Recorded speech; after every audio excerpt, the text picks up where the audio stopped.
et si nécessaire, des enrichissements de la part de notre peuple. Le paysage politique congolais vient d'être secoué par une nouvelle d'une ampleur historique, la levée de l'immunité parlementaire de l'ancien président Joseph Kabila. Une décision inédite aux répercussions profondes sur l'équilibre institutionnel du pays.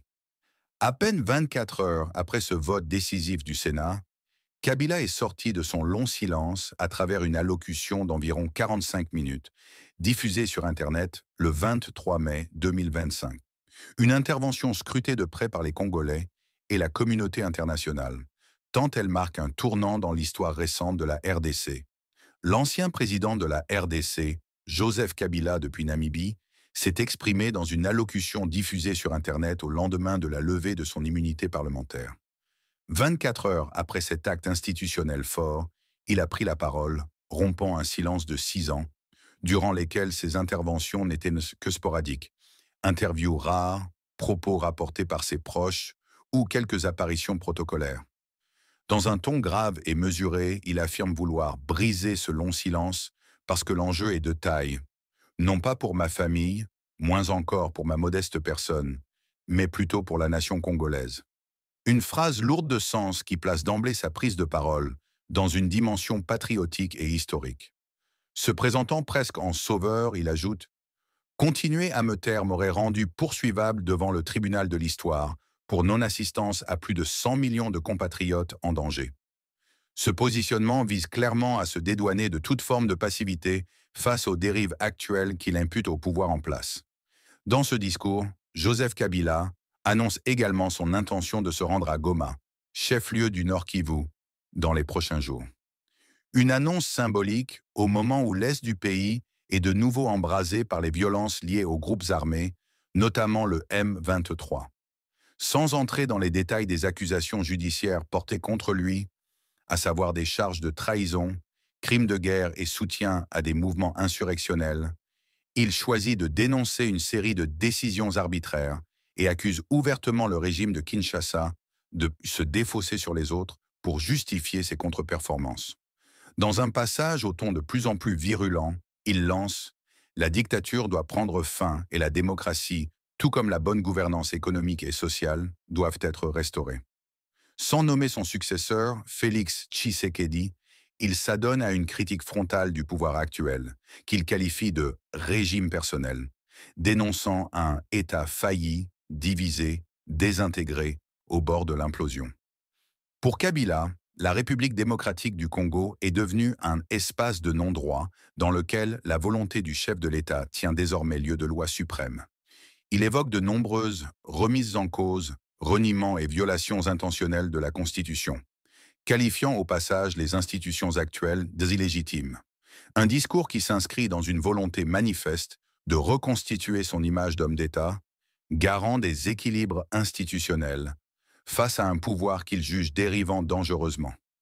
Sur le plan sécuritaire, il dénonce une situation déliquescente et reproche au pouvoir en place d'avoir abandonné les instruments internationaux qui, selon lui, formaient l'architecture de la stabilité régionale. En conclusion de son allocution, Joseph Kabila appelle à un sursaut patriotique par le biais d'un pacte citoyen en 12 points. Parmi ses propositions, arrêter la guerre, neutraliser tous les groupes armés, rétablir les libertés fondamentales ou encore réconcilier les Congolais.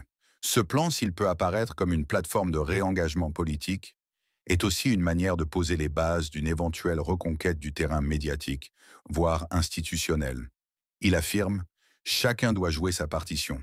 Je m'engage à jouer la mienne. » Sans livrer de détails sur la nature de cet engagement, il souffle le chaud et le froid, se disant à la fois militaire prêt au sacrifice suprême et défenseur de la démocratie, de la cohésion nationale, de la paix et de la stabilité. En conclusion, cette sortie médiatique spectaculaire de Joseph Kabila intervient dans un contexte tendu où la polarisation politique atteint un sommet. Si ses partisans y voient une prise de responsabilité courageuse et un appel salutaire à la mobilisation, ses détracteurs dénoncent une manœuvre politique de diversion, voire une tentative de sabotage institutionnel. Quoi qu'il en soit, la parole de Kabila, rarement entendue ces dernières années, revient aujourd'hui au cœur du débat.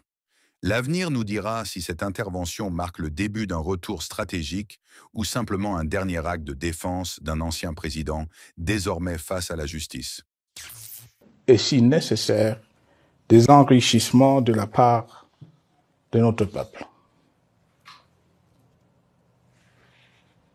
Mes chers compatriotes, une fois n'étant pas coutume, il convient de dénoncer la falsification de l'histoire par ceux dont le jeu pervers dans l'opposition naguère, comme aujourd'hui au pouvoir, a consisté et consiste encore à calomnier, à diffamer, à diaboliser et à diviser pour gagner et régner, à se défausser sur les autres pour justifier leur contre-performance, quelles qu'en soient les conséquences sur la cohésion nationale ou en termes de vies humaines injustement brisées ou perdues.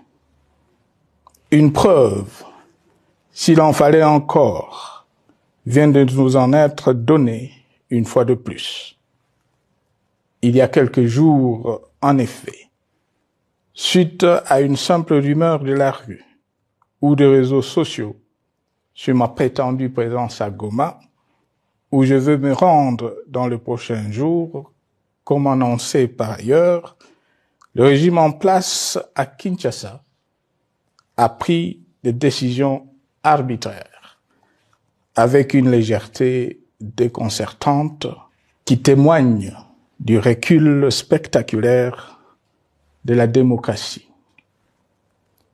Mieux que quiconque, vous savez que pour moi, le Congo est la priorité absolue, que sa souveraineté et son intégrité territoriale ne sont pas négociables, que mon engagement pour la démocratie, la cohésion nationale, la paix et la stabilité n'est pas un slogan creux, et que le respect de la Constitution et des lois du pays, autant que celui de la parole donnée, sont sacrés.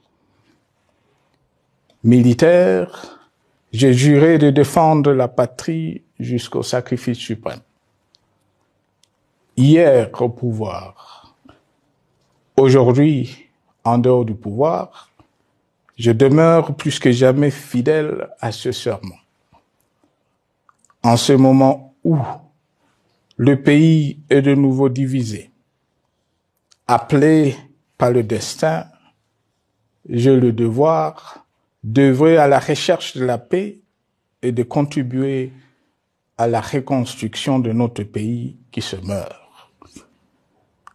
C'est dans cet esprit que j'ai choisi ce moment pour exprimer ma sympathie à l'endroit de toutes les victimes du conflit en cours, de réconforter et marquer ma solidarité avec la population de la partie orientale.